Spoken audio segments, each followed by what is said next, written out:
I'm back to talk about horror movies.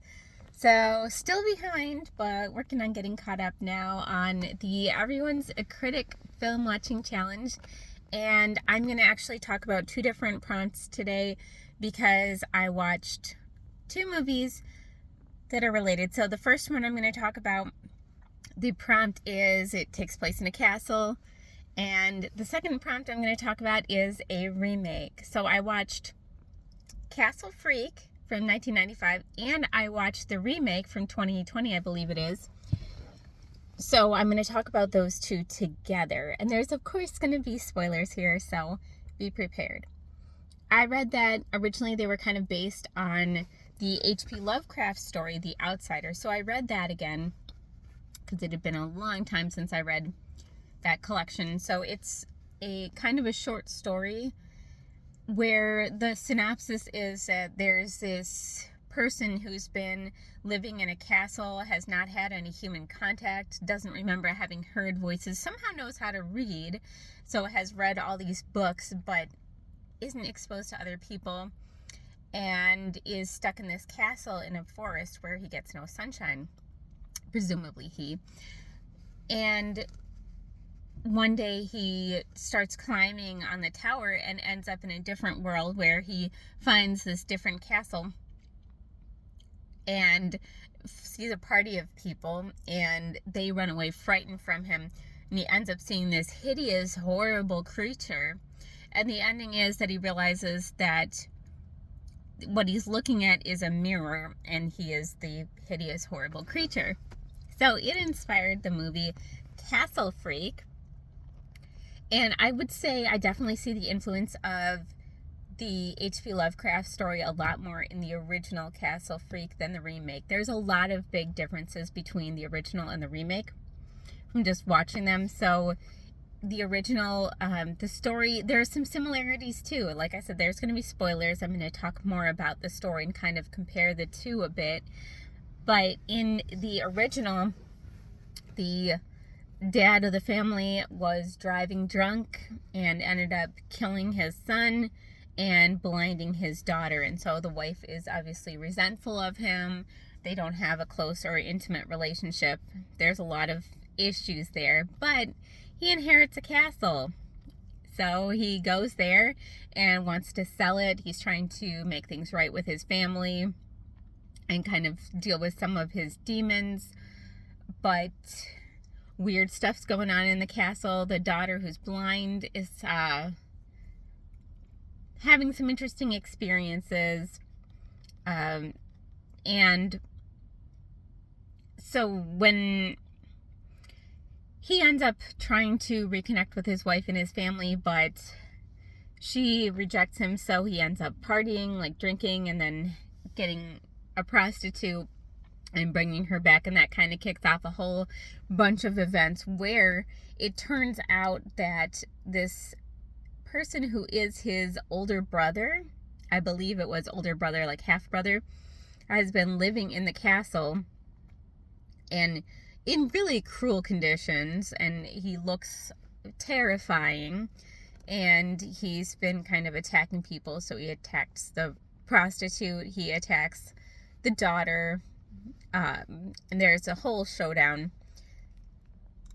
So the story was very much, I could see it very much related to the H.P. Lovecraft story, although I would have liked to see it more from the perspective of the, what they call the freak, because you don't really see a lot of his motivation. You just see like bits of abuse and neglect and not a lot else from him except for his, what we would term like horrifying looking deformities. So I didn't get to know the character as well as I would have liked, but it was a great movie, and visually it looks very, it doesn't look like it's from 1995. It looks like it's from the 70s. Like, that's what you would think when you watch it. And some of the shots are set up really well. I thought the cinematography was great. But I actually enjoyed the storyline of the remake a little bit better.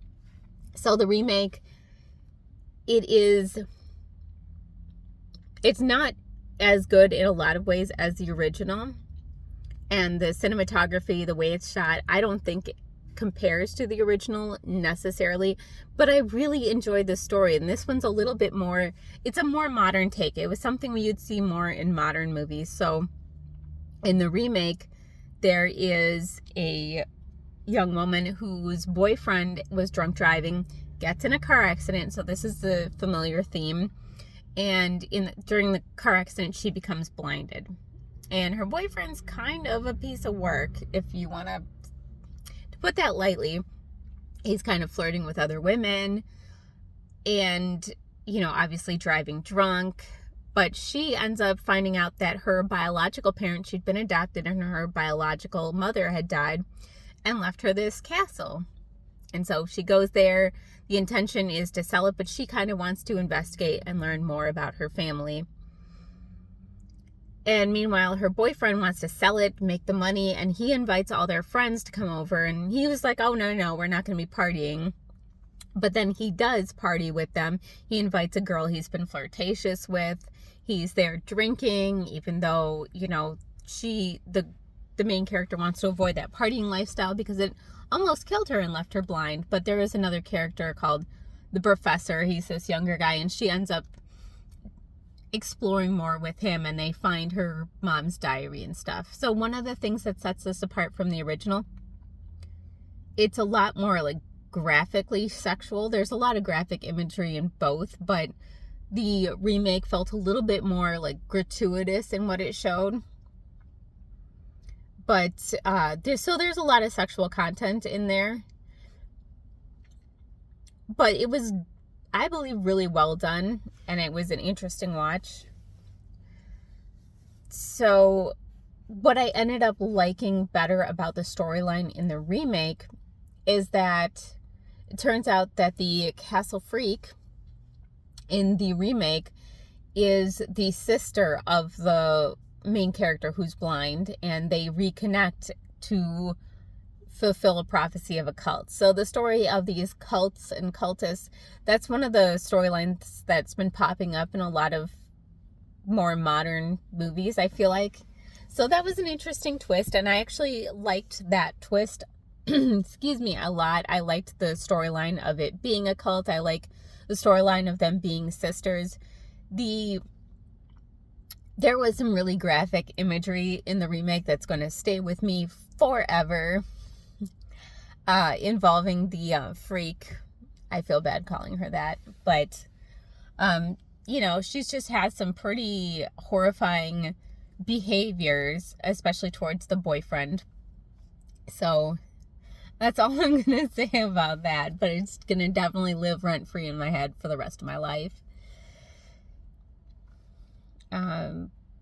So they were comparable in a lot of ways there. I could identify a lot of similar themes. The storyline from the short story did not so much connect with the remake as it did to the original for me. And the story itself is brilliant. It's amazing writing. And it's really sad, honestly, but there's so much it could go into comparing the two. But I did enjoy both of them separately, and as I enjoyed the Castle Freak as a remake. I thought they took it in a different direction, which was interesting. They switched the genders of the characters. Both of them had some really jarring imagery, which I actually appreciate. I like seeing that.